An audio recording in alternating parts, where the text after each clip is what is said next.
Fatsupiritsoniao fefanatako azy sitraponao ka mandoalika aza de mifonao aza tena fefanifoao Coming governor, coming governor, coming governor, coming governor, coming governor, coming governor. Coming governor, coming governor. Tue mandualke isanandro dewe lave nawe. Tue mandefta fona nyatu we mandese nawe. Ntue tarats mamen kapoka pis kele lawe. Puto fonuya no te nyafya sina tok ren. Zana kulecha nurine no ntikwe tok ren. Nuaftsikia mat paike za simbain. Nieza kanene nftiavo kona wareka za kendain. Bid lavandi ne fikuren boat mandindi narikuren coming avena avirne tsuta tsimba we mani famani ite fuksonte bulna vire casa vela gaio ada velu vero my baby girl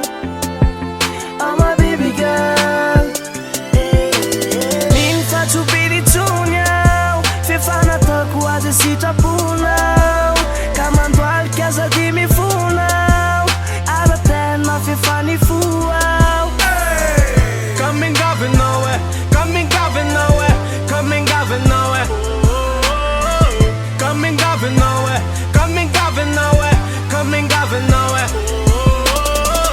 Kefa ainao tsy tondra mifeo anasandry kazavela ngainao fa nifoko mitoboka miantsondry kazavela fa manirery tsisy anao sa te menjery masoko jamba tsy majery fiainakirehetrany tsy manjary fa marary mafy noho misy pneumonie ratsika niopina manefa leo iantsika mifakaty fakato azenona se mifoky aty voaty efa vitany tsika roa hoe mandrakizay le miara ty ka milela palady imengavy anao e anilanao miparadisa ka mengavy anao e aleo ilamany sera tsy nandeha taloha ty atolotra anao de terre no ianatina dekaloha ite fuksonte bulna vire casa vela gaio ada velu vero my baby girl my baby girl min fatsupiritsoniao fefanatako azy sitraponao ka mandoalika aza de mifonao aza tena fefanifoao